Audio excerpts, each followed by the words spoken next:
피디님, 이오플로우 4,000원 밑에서 매수 추천드렸는데 사셨어요? 안 사고 삼성전자 사셨죠? 네, 18,000원까지 갔습니다. 여기 이 차트 보이시나요? 20일 만에 거의 80%가 빠지던 이 시점이 바로 특허 소송에 휘말린 때입니다. 그런데 특허 소송 문제가 조금씩 풀리자 이제 4,500원에서 18,000원까지 거의 300% 급상승했습니다. 바로 한국의 바이오 회사 이오플로우인데요. 특허 만지키에서도 한창 주가가 빠지던 시점에 말씀을 드렸었죠. 특허 소송 내용에 대해서 설명을 드리면서 피디님께 매수 추천을 드렸었습니다. 왜 안 사셨어요, 피디님? 그런데 이 특허 소송 아직 시작도 안 했습니다. 과연 소송 결과는 어떻게 될지 알아보겠습니다. 안녕하세요. 특허를 만들고 지키고 키우다 특허 만지키 송민정 변리사입니다. 이 특허 소송에 대해서 제대로 알려면 이오플로우라는 회사랑 이오플로우가 만드는 제품이 뭔지 알아야 되는데 바로 당뇨병 환자들을 위한 의료기기 제품인데요. 가족 중에 한 명 정도는 당뇨 환자분들 계시죠? 당뇨병은 대부분 인슐린 때문입니다. 인슐린은 혈당을 조절하는 호르몬인데요. 인슐린이 몸 안에서 제대로 분비되지 않으면 이제 혈당 조절이 안 되고 이제 당뇨병으로까지 진행이 되기도 합니다. 그런데 정도가 심한 당뇨 환자분들은 인슐린을 직접 주사로 이제 몸속에 넣어야 합니다. 하루에도 한 번, 두 번 직접 이제 주사하는 분들도 있고 중증인 경우 10번도 넘게 주사를 하기도 합니다. 주사를 하루에 몇 번씩 놓다 보니까 너무 고통스럽고 또 이제 불편하죠. 아이들 같은 경우는 학교에서 이제 주사를 놓아야 하는데 거의 숨긴대요. 이제 괜히 알면은 다른 친구들이 이제 왕따를 시킬 수도 있고 매번 화장실에 가서 몰래 인슐린 주사를 놓아야 하는데 이제 아이들은 더 힘들고 불편하겠죠. 이런 인슐린 주사제를 대체해서 인슐린 펌프가 개발이 됩니다.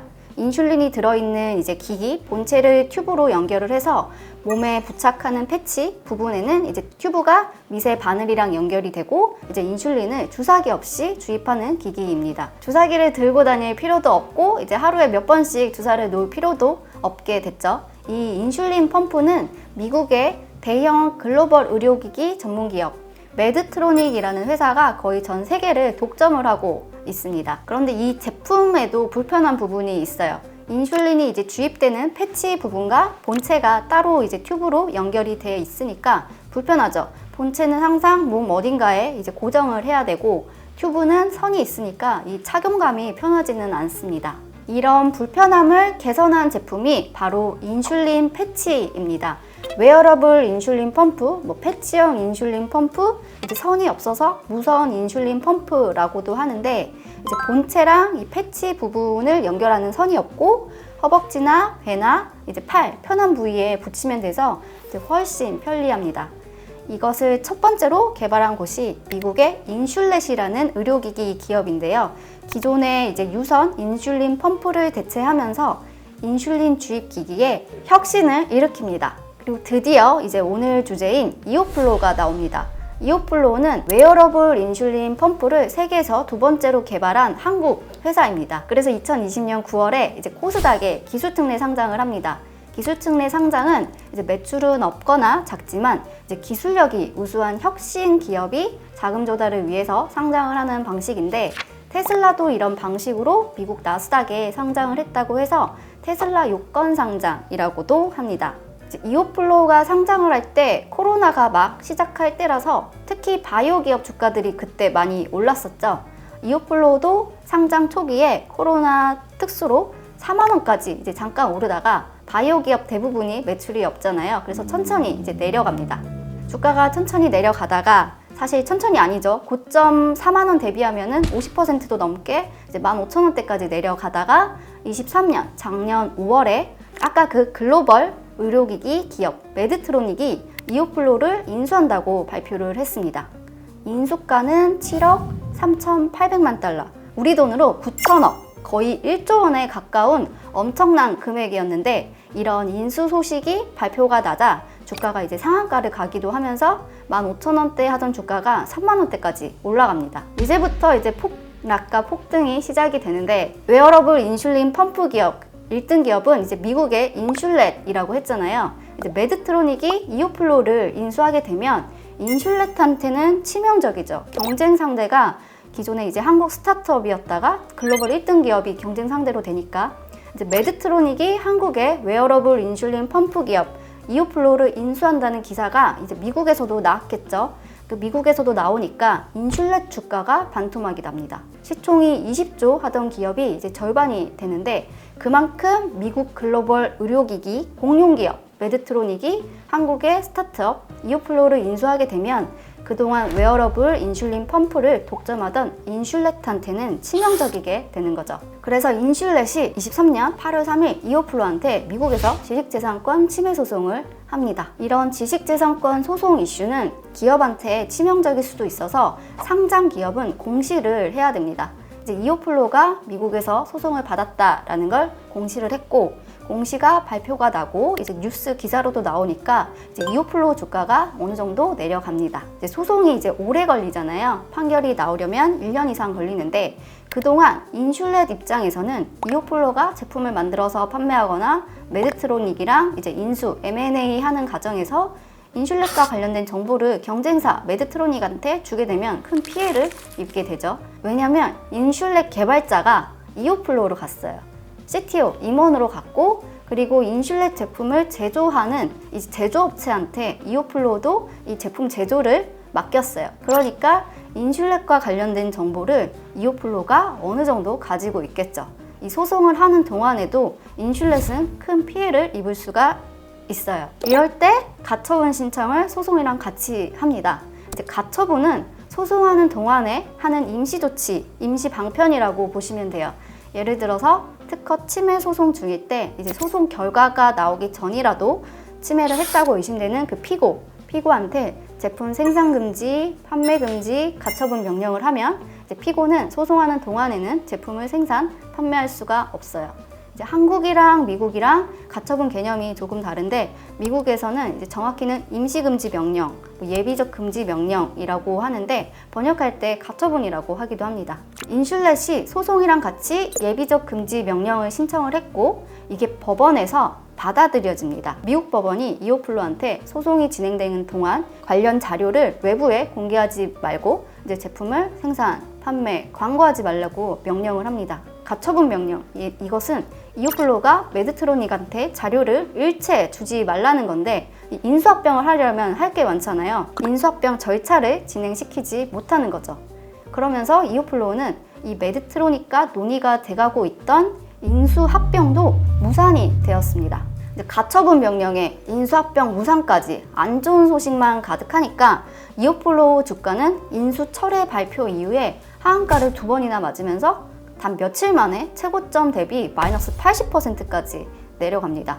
가처분 결정에 대해서도 이제 불복을 할 수가 있어요. 소송 결과가 나올 때까지 아무것도 못하니까 이 소송 결과는 또 언제 나올지도 모르고 이오플로우 입장에서는 답답하고 억울하죠. 그러니까 이 예비적 금지 명령에 대해서 이오플로우가 불복, 항소를 합니다. 예비적 금지 명령의 이 불복 절차도 양 당사자가 이제 조금이라도 유리한 결과를 얻기 위해서 이제 공방도 하면서 몇 개월이 지나갑니다. 그러다가 이제 24년 올해 5월 7일 미국 항소법원은 2심인데 1심에서 판단했던 가처분 금지 결정은 예비적 금지 명령은 이제 잘못된 거다라고 하면서 가처분 금지 명령했던 것을 이제 효력 정지시킵니다. 이제 가처분이 풀렸다라기보다는 이제 정지가 된 건데 효과는 비슷합니다. 이제 그러면 이오플로우가 소송을 하는 동안에도 인슐린 펌프를 생산하고 판매하고 광고하고 이제 관련 자료도 외부 사람 제3자인 메드트로닉한테 줄 수도 있는 거죠. 이 효력 정지 판결도 이오플로우가 공시를 했는데 이오플로우 주가가 이제 공시한 다음 날 5월 8일 기준 4,500원대에서 이제 고점까지 이제 18,500원까지 300% 넘게 상승, 폭등을 합니다. 이제 기대감이 생기는 거죠. 가처분 금지가 풀리니까 소송도 이길 수 있겠다. 아직은 완전히 소송이 끝난 게 아닙니다. 이제 소송을 하는 동안 생산하지 마라, 판매하지 마라, 광고하지 마라, 자료 공개하지 마라 라는 이 법원의 금지 명령이 일시정지된 거고 이 일시정지가 다시 풀려서 소송을 하는 동안 다시 금지가 또 될 수도 있어요. 그리고 이 본안 소송은 아직 시작도 안 했습니다. 실제 지식재산권 침해인지 아닌지는 본안 소송에서 이제 따져봐야 되는데, 인슐렛이 이제 자신들이 이제 지식재산권 침해 당했다고 소송을 하면서 4가지를 주장을 했어요. 첫 번째는 이오플로우가 영업비밀을 침해했다. 두 번째, 특허권을 침해했다. 세 번째, 트레이드 드레스라고 해서 이 제품의 이미지나 컨셉을 베꼈다 라고 주장을 하고, 네 번째는 우리의 고결한 브랜드 이미지를 훼손시켰다 라고 해서 이제 4가지 정도를 주장했습니다. 이 중에서 특허를 먼저 보면은 특허권은 침해가 아닐 가능성이 높습니다. 왜냐면 인슐린이 몸속으로 들어갈 때 이제 인슐린을 넣어주는 펌핑이 필요하잖아요. 이 펌핑 기술을 인슐렛은 형상기업 합금을 이용합니다. 주변 환경에 따라서 이제 형상이 변하는 금속을 이용을 한 거죠. 영상에서 인슐렛의 인슐린 펌프 이 부분이 형상기억 합금입니다. 그런데 이오플로우의 인슐린 펌프는 이제 전기 삼투 현상을 이용합니다. 이제 전압으로 삼투 현상을 일으켜서 인슐린을 이동시키는 기술입니다. 이제 물리적인 형상기억 합금을 안 쓰니까 공간 배치가 더 효율적이고 이제 용량을 미세하게 조절할 수 있다고 합니다. 인슐렛 특허를 자세히 봐야겠지만 이제 펌핑이 인슐린 펌프의 핵심 기술인데, 이 핵심이 양쪽이 달라가지고 특허 침해도 아닐 가능성이 높습니다. 그리고 영업비밀은 크게 이제 인슐렛에서 2가지를 주장을 했는데, 첫 번째는 인슐렛의 개발자들이 이오플로우로 갔다. 이제 개발자들이 우리 인슐렛의 영업비밀을 가지고 갔을 것이다 라고 하고 있고, 우리 제품을 만드는 제조업체에 이오플로우도 제작을 맡겼다. 이 제조업체는 우리 인슐렛의 설계도를 가지고 있는데 이오플로우가 우리 설계도를 봤을 것이다 라고 주장을 하고 있어요. 그런데 주장만 하고 증거 제출을 아직까지는 안 해서, 그래서 아까 예비적 금지 명령이 일시정지가 된 겁니다. 그래서 이제 영업비밀 위반인지는 인슐렛이 증거를 제출을 해야 판단이 가능할 것 같습니다. 그리고 트레이스 드레스, 이 제품 이미지 컨셉 이런 걸 베꼈다라고 이제 주장을 하는데, 이제 두 제품의 외형을 보면은 이오플로우가 이 인슐렛의 제품을 참고는 많이 한 것 같은데, 이제 비슷한 부분이 많은 것 같기도 하고, 또 그렇다고 두 제품이 헷갈리는 것 같지는 않고, 이제 이런 경우는 설문조사를 합니다. 그래서 소비자나 이 당뇨 이제 환자분들이겠죠. 아니면 이제 거래 관계자, 뭐 의료 유통 회사나 이제 의사분들, 이 두 제품을 실제로 헷갈려 하는지. 그런데 이제 설문조사에는 이 소장에는 첨부가 되지 않았어요. 그래서 이 부분도 앞으로 어떤 자료를 추가로 제출하느냐, 이제 어떻게 다투느냐에 따라서 이 영업비밀 트레이드 드레스 침해인지는 결과가 달라질 것 같습니다. 그리고 브랜드 훼손, 뭐 평판 훼손 이런 것들은 트레이드 드레스의 이 판단 결과에 따라서 결과가 비슷하게 갈 것 같습니다. 오늘은 특허 분쟁으로 인해서 이 주가가 급격하게 하락하고 상승하는 사례를 살펴봤는데요. 이제 주가가 요동칠 때 분쟁이 되는 특허에 대해서 명확히 알고 있으면 투자에도 큰 이득을 볼 수 있을 것 같습니다. 이제 특허 만지키에서도 이오플로우뿐만 아니라 다른 특허 분쟁 이슈들도 다루고 있으니까 영상 함께 확인해 보시면 좋을 것 같습니다.